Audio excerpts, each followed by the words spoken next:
Recently government of Pakistan ने pride of performance तमगा बराए हुस्न कारकर्दगी मुझे दिया है, और ये एक मेरे लिए भी सरप्राइज़ था, मगर ये कि बहुत मैं मशकूर हूँ गवर्नमेंट ऑफ पाकिस्तान का जिन्होंने ये मुझे इस अवार्ड से नवाजा। मेरी जो रिसर्च है वो जो मेरे ग्रुप्स में डिफरेंट ग्रुप्स में चल रही है वो 2 या 3 आप कह लें कि एरियाज़ में। पहला जो एरिया है वो ये कि जो एनर्जी या पावर सेक्टर का जो बहुत सारा डाटा होता है उसके साथ हम उसको देखते हैं, एनालाइज करते हैं और उसमें से इंसाइट्स निकालते हैं जो इस्तेमाल होता है फोरकास्टिंग के अंदर, ऑप्टिमाइजेशन के अंदर, प्लानिंग के अंदर, और बेसिकली एनर्जी इंफॉर्मेटिक्स इस पूरे एरिया को कहा जाता है जो जिसके ऊपर मेरी रिसर्च है। जो दूसरा एरिया इसको मैं देखता हूँ वो इलेक्ट्रिक व्हीकल्स है। इलेक्ट्रिक व्हीकल्स का काम जो है वो पावर सेक्टर से ही निकला है, मगर अब वो इतना फैल गया है कि वो एक पूरा एक एरिया अपना बन गया है। इसमें इलेक्ट्रिक व्हीकल की जो डेवलपमेंट है स्पेशली 2-3 व्हीलर्स की, उसके अंदर मेरा काम है, और जो सॉफ्टवेयर इलेक्ट्रिक व्हीकल में बनते हैं उसके अंदर काम है।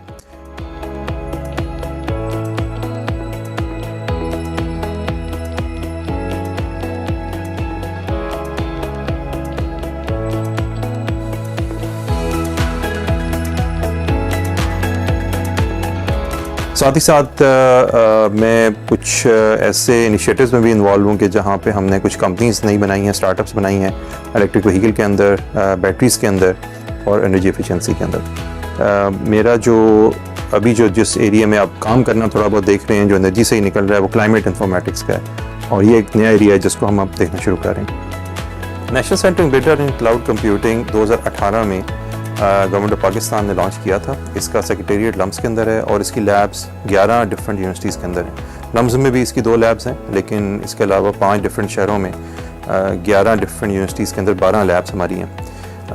मकसद इसका ये था कि जो पाकिस्तान जो थोड़ा सा हम पीछे रह गए हैं नए दौर की टेक्नोलॉजीज़ में, तो उसमें हम कैचअप कुछ करें और अपनी लैब्स को इस तरह से इक्विप करें कि वो इन एरियाज़ में रिसर्च करे, डेवलपमेंट करे, कमर्शलाइजेशन करे और स्टार्टअप्स बनाए आगे।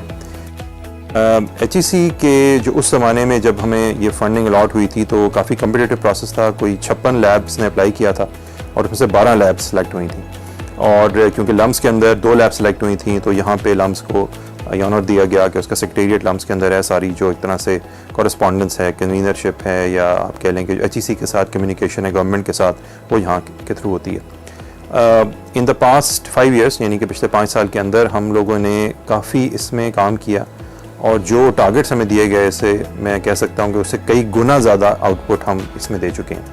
तो HEC के मुताबिक ये उनके एक ऐसे प्रोजेक्ट्स में शामिल है कि जिन्होंने अपने अबव एंड बियॉन्ड अपने सारे जो टारगेट्स हैं उनको पूरा किया है। तो इसी वजह से HEC ने ना सिर्फ इस प्रोजेक्ट को मज़ीद एक्सटेंड किया, बल्कि जो इसके डायरेक्टर्स हैं, ना सिर्फ मुझे बल्कि और सेंटर्स जो हमारे इसके साथ बने थे, 3 और सेंटर्स थे, उन सब के डायरेक्टर्स को जो प्रेसिडेंशियल अवार्ड है उसके लिए भी रिकमेंड किया था, और उसी सिलसिले में हमें ये अवार्ड मिले। मगर यहाँ मैं कहना चाहता हूँ कि अवार्ड तो बेसिकली शायद मेरे नाम से आया है, मगर जो पीछे हैं वो तकरीबन 250 लोग हैं जिन्होंने ये सारा का सारा एफर्ट किया है। सो अगर ये अवार्ड मैं कहूँ कि ये मुझे मिला है तो ये नहीं, ये हम सबको एक कलेक्टिव अवार्ड है, नाम मेरा शायद लिखा हुआ है, लेकिन ये कि ये एफर्ट हम तमाम लोगों की इसमें जॉइंट एफर्ट है।